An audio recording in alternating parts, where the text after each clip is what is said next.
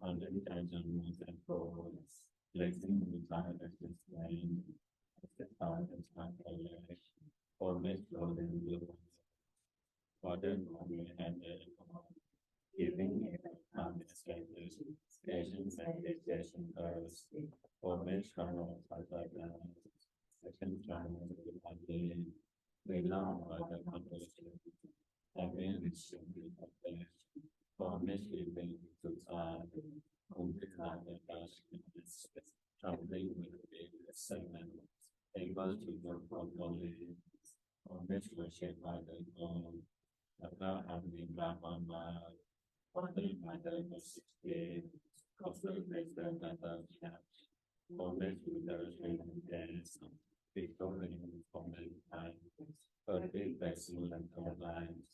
Placing in the racing part, misleading them withdrawal of my mind and a withdrawing of the states, foundation are marketing, adjourned with the region, direct message or expired, all the nations formation and understanding.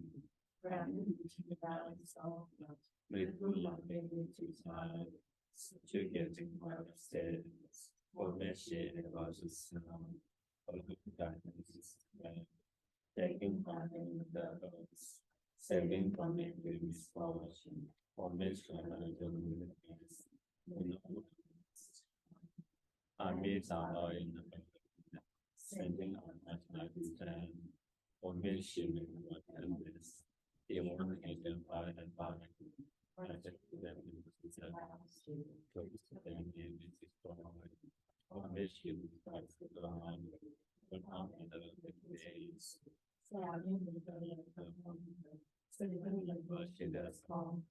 Formation they push the days. It puts things is never the endow with the honest stuff. This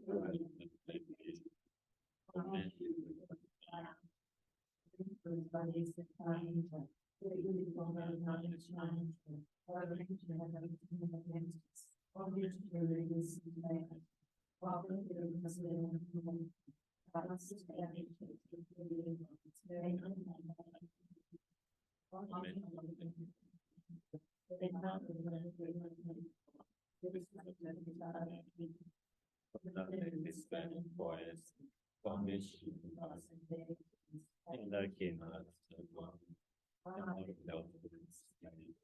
It is better to inform formation with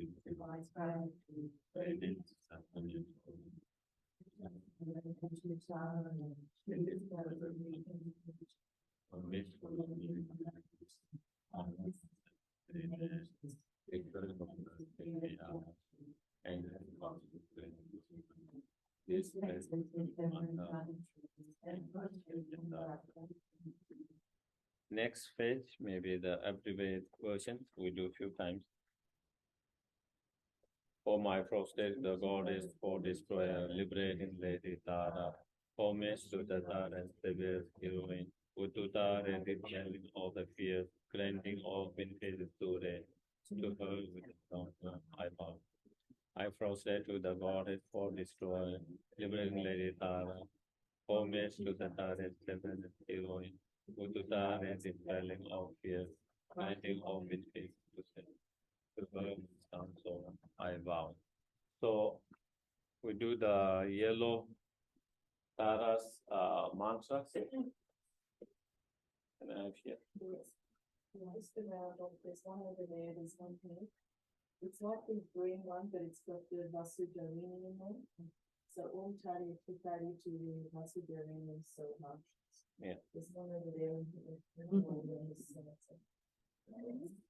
Oh, there it is.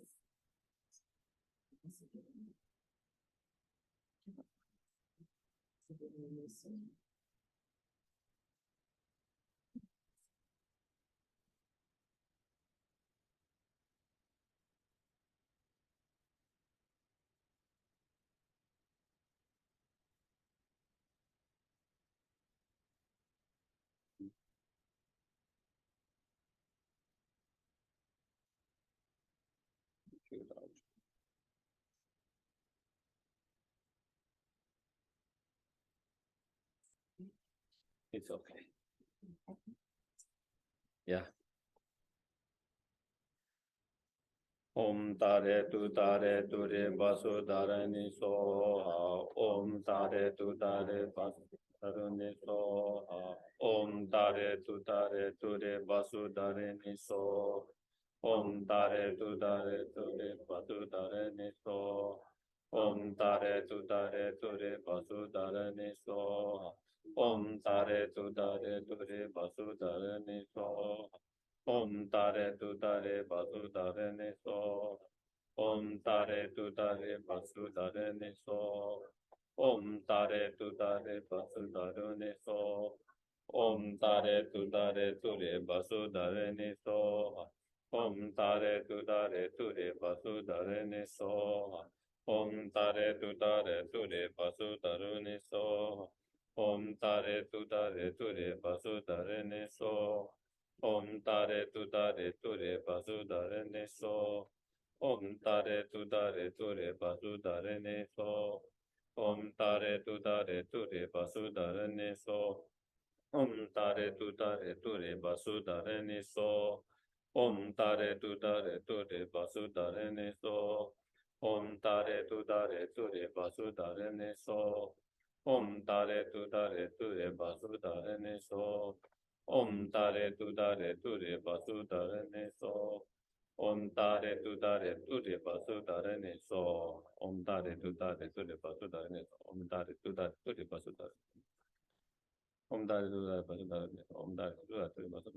Tare Basu Dharani. Om Tare Basu Dharani. Om Tare Basu Dharani.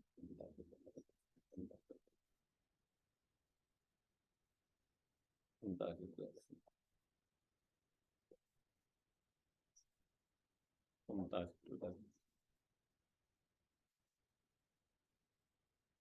Om Tare Basu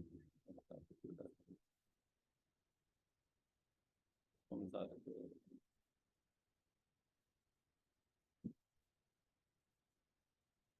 Om Tare Basu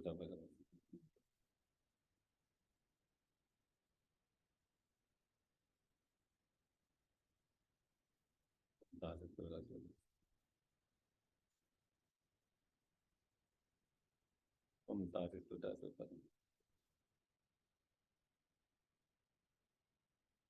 Om Tare Om Tare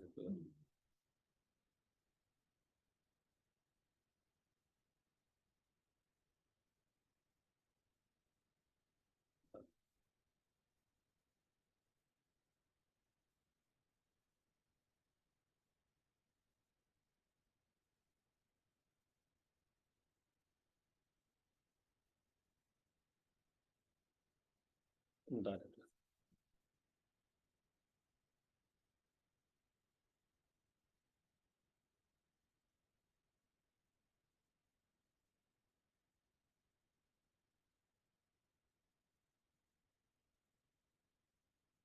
Om Tare Basu Dharani So. Om Tare Basu Dharani So. Om Tare Basu Dharani So. So you go to the teachings. their books.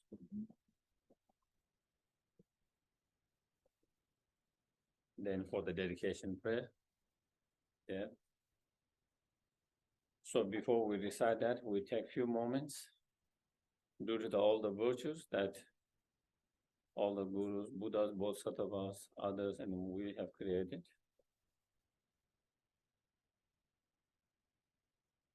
May we be able to achieve fully enlightenment as quick as possible and liberate all sentient beings to that fully enlightened state.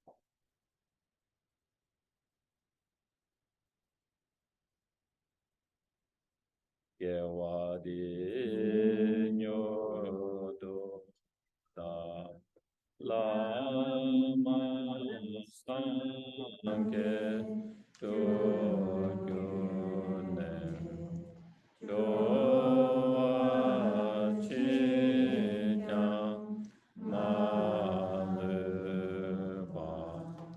te sala. Then we dedicate all our virtues of created by oneself and others to actualize and fully develop the ultimate bodhicitta and conventional bodhicitta within the mind stream, oneself and all sentient beings. And those who have already actualized, not to diminish but increase more and more. Chanju sen chorin boche, ake pana ke yoche, eva nyamba me baya, kong le kong do ke wara, onye tawa rin boche, ma ke pana ke yoche.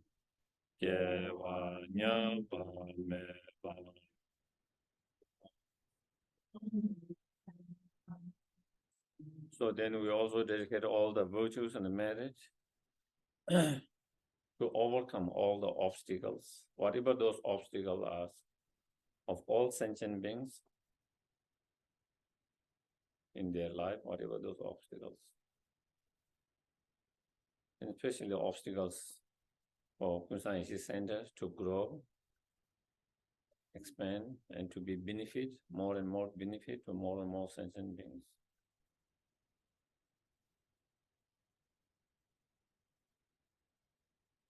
So whatever obstacle there might be, to be clear of all those obstacles.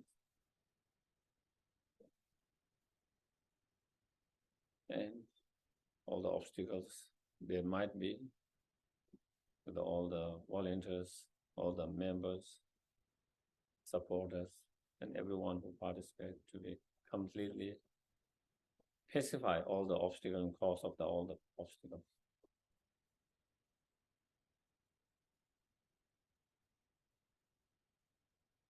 And to gather all the conducive conditions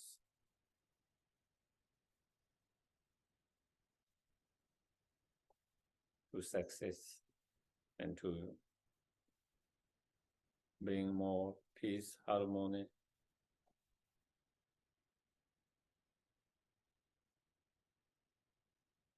and to be greatest benefit to all sentient beings.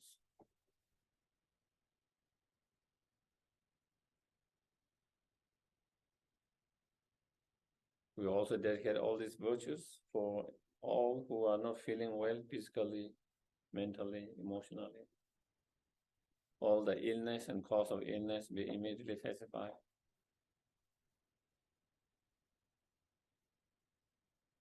We all heal quickly, have long, healthy and long life.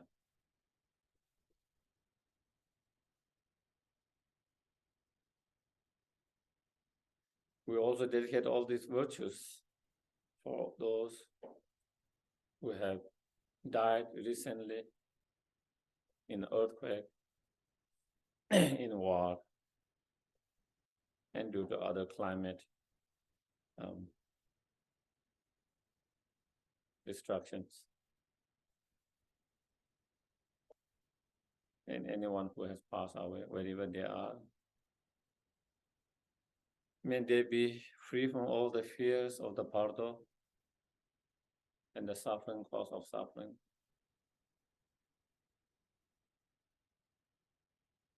May they find a peace, good heart. And may they have perfect human rebirth, meet the Dharma, actualize the Dharma in their heart, and achieve fully enlightened state.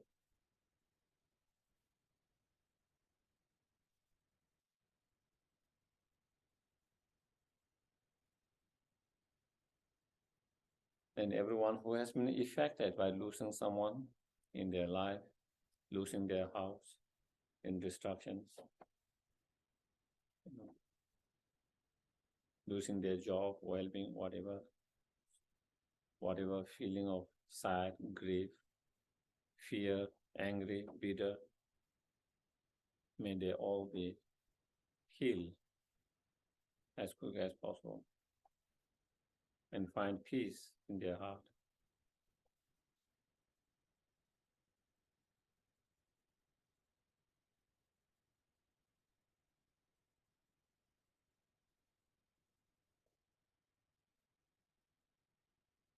Then we dedicate for the long life of His own Dalai Lama, Geshe Lama Sopa Rinpoche, and all the gurus to have long, healthy life. All their incredible wishes, projects, noble deeds be fulfilled without any obstacles.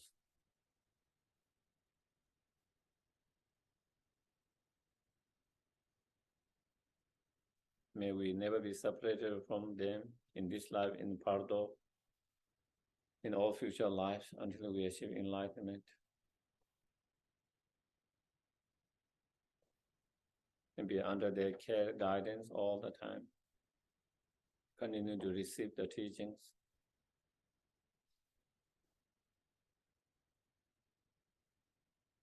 And may we always please them by being able to apply those teachings in our everyday life.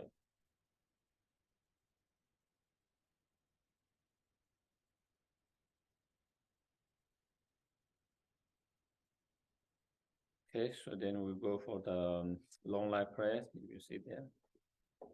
Page number 10. Kanri Rave Korwe Shingande Pendan Dewa Malwe Chungwe Ne Chere Sinwa Tenzin Gyaso Im Pesi De Batu Tenkyo Chi Tu Tu Chang Shin Chang Gen Jawe Den Sin Jong Pewe Kun So To Bong Chosun Wele Mo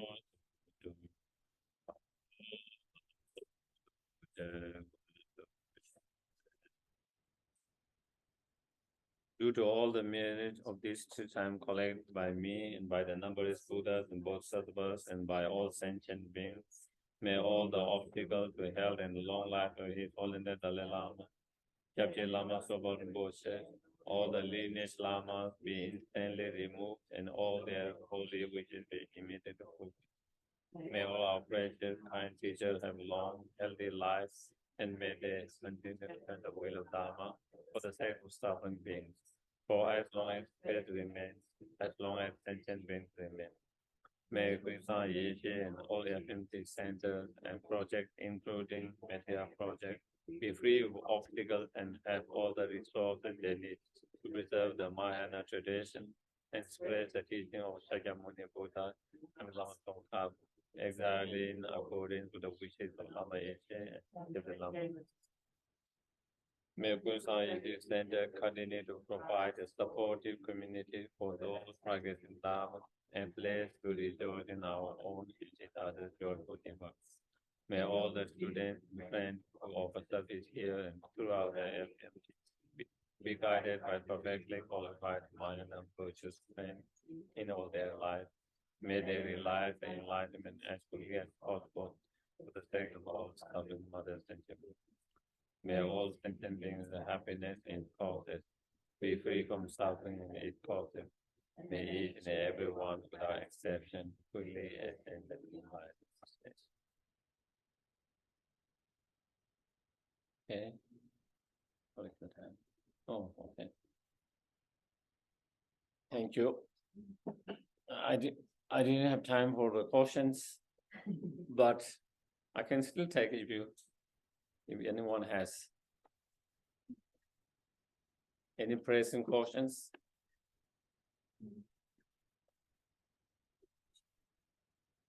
So everyone's ready to go and have a rest. Yeah.